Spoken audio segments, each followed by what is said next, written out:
سامناکترین شەوی غەزە لە یەکێک لە ترسناکترین شەوەکانی شەڕی غەزە سوپای ئیسرائیل نزیکەی 300 ژن و منداڵی کوشت.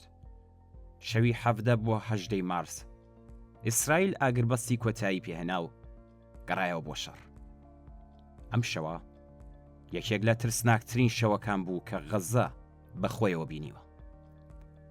ڕۆژنامەی هارتسی چاپی ئیسرائیل راپۆرتێکی ناخەژێنی لەسەر ئەم شەوە بڵاو کردوێتەوە کە پوختەکەی دەبیستن. لە هەفتەی ڕابردوودا لە ئیسرائیل خۆشی و شادمانیەکی زۆر سەبارەت بە هێرشێکی سەرکەوتوو دروست بوو کە دەوترا سەدان ئەندامی حەماسی لەناو بردووە. بەڵام شاید حاڵەکانی غەزە چیرۆکێکی تەواو جیاواز دەیجێڕنەوە. ئێوارەی سێشەممەی ڕابردوو بەشی وتەبێژی سوپای ئیسرائیل دوو ڤیدیۆی بڵاو کردەوە. لە ڤیدیۆی یەکەمدا فڕۆکەیەکی شەڕکەر لە تاریکی شەودا دەفرێت و شوێن پێی ڕووناکی لە ئاسماندا جێدەهێڵێت. لە درێژەدا فڕۆکەوانێکی هێلیکۆپتەری ئاپاچی دەبینرێت کە پێش چوونە ناو کابینەکە تەقەمەنی چەکەکە پشکنین دەکات. ڤیدیۆی دووەم وێنەی چەند بینایەکی لە حاڵی ڕووخاندا نیشان دەدات کە ستونێک لە دووکەڵ بەرەو ئاسمانیان لێبەرز دەبێتەوە. لە وێنە بڵاوکراوەکانی سوپای ئیسرائیلدا هیچ مرۆڤێک نابیندرێت، بەڵام لە سەرزەوی دۆخەکە بە جۆرێکی تر بوو. هەر لە بەیانیوە تەرم و بریندارەکان گەیشتنە نەخۆشخانەکان بە ئامبڵانس، بە ئۆتۆمۆبیلی شەخسی و بە کالسکە کە بە گوێ درێژ کێش دەکران یان لە ئامێزی خزمەکانیاندا. بەڕێوبەری نەخۆشخانەی شیفا دکتۆر محەممەد ئەبوو سەلیمە بە ئەلجەزیرەی وتووە ئەمڕۆ بەیانی 50 تەرمان لە بەشی فریاکەوتن و 30 تەرمی دیکەمان لە ساردخانەدا هەبوو. ژوورەکانی نەشتەرگەری پڕبوون و زۆریەک لە بریندارەکان لەبەر چاومان گیانیان لەدەستدا چونکە نەمان دەتوانی چارەسەریان بکەین. دکتۆر ڕۆکادایە نەشتەرگەری بریتانیایی خۆبەخش لە نەخۆشخانەی ناسر لە خانیونس بە هەواڵنەری ئاسۆشێتد پرێسی وتووە ئەوەی کە پزیشکەکانی شۆکە کرد ژمارەی زۆری منداڵان بوو. منداڵ لە دوای منداڵ، گەنج لە دوای گەنج. ئاسۆشێتد پرێس دیمەنی بەشی فریاکەوتنی نەخۆشخانەی ناسری بەم شێوەی وەسف کرد. پەرستارێک هەوڵی دەدا کوڕێک کە پارچەی ئاسن بەردڵی کەوت بوو لە مردن ڕزگار بکات. پیاوێکی گەنج کە زۆربەی قۆڵی بڕابوو لەو نزیکانە دانیش بوو دەلەرزی. کوڕێکی پێخاوس برا 4 ساڵەکەی کە قاچی بڕابوو هەڵگرت بوو. خوێن لە هەموو شوێنێک لەسەر زەوی دەڕۆیشت لەگەڵ پارچەی ئێسک و شانەکانی لەش. دکتۆر تانیا حاج حەسەن پسپۆری چاودێری تایبەتی منداڵان لە ئەمریکا کە لەو نەخۆشخانەی خۆبەخش بوو بە ئاژانسی هەواڵی وت لە حاڵی ڕاکردندا بووم لە گۆشەیەکەوە بۆ گۆشەیەکی تر. هەوڵم دەدا بزانم ئەولەویەت بە کێ بدەم، کێ بنێرم بۆ ژووری نەشتەرگەری و کێ چیتر هیوایەک بە ڕزگاربوونی نییە. هەندێک برین بە ئاسانی نەدەبینران. کچۆڵێک کە بەڕواڵەت باشتیار بوو تەنها وتی کە کاتی هەناسەدان کەمێک ئازاری هەیە، بەڵام کاتێک جلەکانیان داکەن تێگەیشتن کە ناو سیەکانی خوێنی لێدێت. لە ناو قژە لوولەکەی کچێکی تردا دکتۆر تانیا پارچەی ئاسنی لە مێشکیدا دۆزیەوە. دکتۆر محەممەد مستەفا پزیشکی فریاکەوتنی خەڵکی ئوسترالیا کە لە نەخۆشخانەی مەعمەدان لە شاری غەزە خۆبەخش بوو دەربارەی ئەو شەوە لە ڤیدیۆیەکدا کە لە تۆڕە کۆمەڵایەتیەکان بڵاو کرایەوە بەم شێوەیە دەڵێت تەواوی شەو کارمان کرد. بۆمبارانکردن بە بێوەستان بەردەوام بوو. هەموو دەرمانە ئازارشکێنەکانمان تەواو بووە. 7 کچمان هەیە کە دەبێت پێیان ببڕدرێت و هیچ بێ هەسکەرێکمان نییە. زۆربەی کوژراوەکان ژن و منداڵ بوون. سوتاو لەسەرەوە تا پێی ئەندامی جیاب بووە. سەرەکان کە ئیتر نەمابوون. پیاوێک لە ڕێگەی سیتیسکەن گیانی لەدەستا. ئەو سێ کچەی کە لەسەر تەختەکە بوون کچەکانی ئەو بوون. ئێستا هەتیو بوون. دایکیان تەنانەت نەگەیشتە نەخۆشخانە. لەگەڵ خوشکێکی تریاندا کوژرا.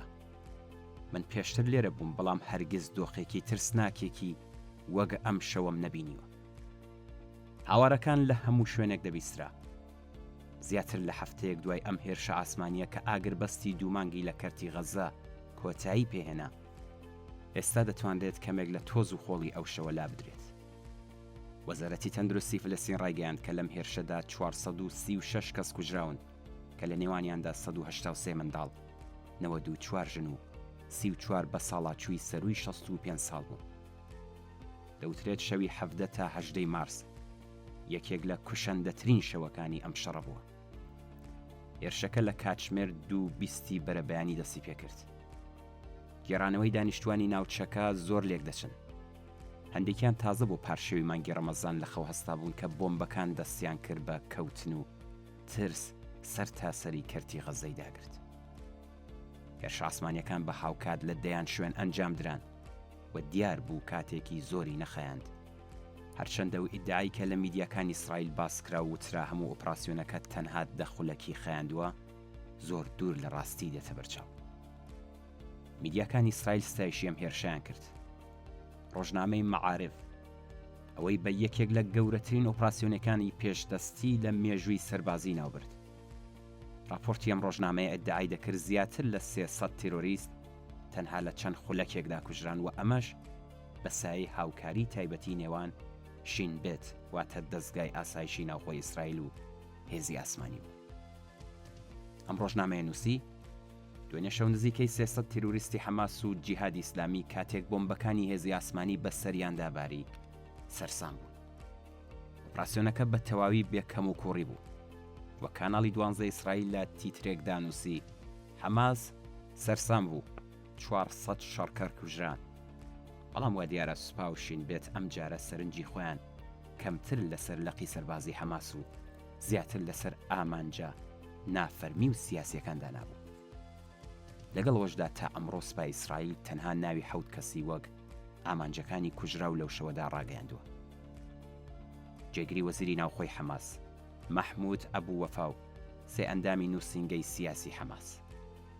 سوپای ئیسرائیل ناوی ئەوانی لە ڕاگەیاندراوێکی نسبەتەن جەژن ئاسادا بە مۆری لە ناوبردران بە ڕەنگی سوور بڵاو کردەوە. هەندێک لە بۆمبەکان وەبەر کەمپە چادریەکانی ئاوارەکان کەوتن. نەتەوەی گرتووەکان لانی کەم 3 نمونەی لەم جۆرە هێرشانە راپۆرت کردووە. بێسان ئەلهەندی کچۆڵێکی لەو بەخەندە بە ڕووبانێکی پەمەیی لە قژیدا لە هێرشەکەی خانیونس لەگەڵ براکەی ئیمان کوژرا. دایکی لە ماتەمین داوتی بێسان جوان و ناسک خۆشەویستی هەمووان بوو. چەندە ڕووی ڕووناک بوو. زۆر دڵم تەنگە بووی. بۆ چاڵە ڕوومەتەکەی، بۆ چاوە گەورەکانی وەک چاوی ئاسک، بۆ قژێک بە بۆنی کارەبا.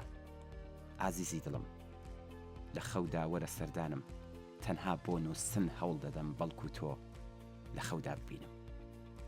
دەربارەی کوڕەکەی ئیمان وتی ئیمان بە ئەدەب بێفیس ڕاستگ و باوەڕدار پاکترین کوڕ، جابوونەوە لە تۆ منیشکاند، تۆ گیانی من بوویت، دڵم دەسووتێت. ئازیزم کاتێک لە تەنیشتم وەستایت و وتت من لە تۆ بەرزتر بووم وە پێکەنیت، تەنها چەند ڕۆژی دیکە مابوو تا تۆ لە زانکۆ ببینم و شانازی پێوە بکەم. بە تایبەتی دوای ئەوەی خۆشحاڵت کردم و وتت دەتەوێت دەروون ناس بیت، دڵم پڕ بوو لە شانازی و خۆشی. دەزانیت بەجلی خۆم خوێنەکەتم پاک کردەوە، هەرگیز ئەو جلە ناشوم. لانی کەم 17 کەس لە بنەماڵەی جەرغۆن لە هێرشی سەرماڵەکەیان لە ڕەفەح کوژران. ڕەمەزانی ئەبولولی بە هارتزی وت کە خوشکەکەی لەگەڵ مێردەکەی و 3 کچەکەیان لەم هێرشەدا کوژران. ئەبولولی گێڕایەوە 2 موشک بەرەو ماڵەکە هاویشران. 4 برا لەگەڵ هاوسەر و منداڵەکانیان کوژران. باپیر و دایەپیریشتیانیان لەدەستا. هەموو براکانی ئەم بنەماڵەیە لە شەڕدا ماڵەکانی خۆیان لەدەستا بوو و بۆ ماڵی دایک و باوکیان گواسترا بوونەوە. ئێستا بۆمبەکان ئەوانیشیان دۆزیەوە. سەرچاوە فلستینیەکان کە هێرشەکانی ئەو شەوەیان بە دوواداچوونیان بۆ کرد ڕایانگەیاند کە 80 هێرش بۆ نزیکەی 30 ئامانج ئەنجام دراوە. زۆرترین ژمارەی کوژراوەکان لە شاری غەزە راپۆرت کراوە 156 کەس و دوای ئەو لە ڕەفاح 106 کەس. ڕاگەاندراوێک لەلایەن یونیسێف سندوقی منداڵانی نەتەوەی گرتووەکان ڕایگەیان ژمارەی و منداڵانەی کە لە 18 مارس کوژران ئەم ڕۆژەی کردووە بە یەکێک لە گەورەترین ڕۆژەکانی قوربانی منداڵان لە یەک ڕۆژدا لە ساڵێکی ڕابردوودا. نووسینگەی مافی مرۆڤی نەتەوەی گرتووەکان هەروەها ڕایگەیاند بەکارهێنانی چەکی تەقینەوە بە کاریگەری بەرفراوان لەو ناوچانەی کە دانیشتوانێکی زۆری لێیە بە دڵنیاییەوە دەبێتە هۆی کاریگەری گیانەکراوە و زۆر ئەگەری هەیە کە پێشێلکاری یاسای نێودەوڵەتی مرۆڤ دۆستانە بێت و لەگەڵ بەرپرسیارەتیەکی ئیسرائیل لەژێر یاسای نێودەوڵەتی مرۆڤ دۆستانەدا ناگونجێت. لە یەکێک لەم کلیپانەدا دایکێک هاوار دەکات سوێن دەخۆم کە منداڵەکانم بە برسێتی مردن، تەنانەت سەحەریشیان نەخوارد.